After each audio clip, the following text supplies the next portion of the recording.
અમદાવાદની શાન ગણાતી સાબરમતી નદીના શુદ્ધિકરણને લઈને તંત્રના તમામ દાવાઓ ફરી એકવાર પોકળ સાબિત થયા છે। થોડા સમય અગાઉ મોટા પાયે શુદ્ધિકરણ અભિયાન ચલાવ્યા બાદ એવો દાવો કરવામાં આવ્યો હતો કે નદીમાં ગટરનું પાણી છોડવાનું બંધ કરી દેવાયું છે, પરંતુ વાસ્તવિકતા કંઈક અલગ જ જોવા મળી રહી છે।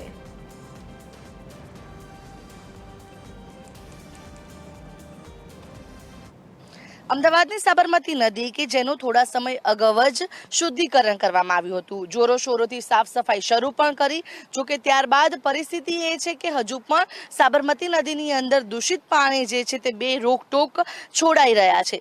અત્યારે સાબરમતી નદીને ખાલી કરવામાં આવી છે, વાસણા બેરેજનું સમારકામ ચાલી રહ્યું છે, પરંતુ બીજી તરફ બે રોકટોક ડ્રેનેજના ગંદા પાણી જે છે તે અત્યારે હાલ નદીની અંદર ઠાલવવામાં આવી રહ્યા છે। અમદાવાદ મ્યુનિસિપલ કોર્પોરેશને જે મસ્ત મોટા દાવા કર્યા હતા કે નદી જે છે શુદ્ધિકરણ કરવામાં આવ્યું, કારણ કે ગત વર્ષે જ્યારે નદીને ખાલી કરવામાં આવી, સાફ સફાઈ કરવામાં આવી, ત્યારબાદ આ નદીની અંદર કોઈ પણ જગ્યાએથી કોઈ પણ દૂષિત પાણી છે કે જે નદીની અંદર નહીં ઠલવાય તેવા મસ્ત મોટા દાવા કરવામાં આવ્યા હતા। જો કે પરિસ્થિતિ એવી છે કે હજુ પણ બે રોકટોક નદીની અંદર ગંદા પાણી છે તે છોડવામાં આવી રહ્યા છે, નદીને પ્રદૂષિત કરવામાં આવી રહી છે। કરોડોના ખર્ચે જે નદીનું શુદ્ધિકરણ છે તે થોડા સમય અગાઉ જે કરવામાં આવ્યું હતું તે છે કે જ્યાં ગટરના પાણીની અંદર કરોડો રૂપિયા છે તે વહી ગયા હોય તેવી પરિસ્થિતિ છે, કારણ કે નદીની અંદર સતત ગંદા ગટરના પાણી જે છે તે છોડવામાં આવી રહ્યા છે અને કોર્પોરેશનના દાવા જે છે તે તમામ પોકળ સાબિત થયા છે।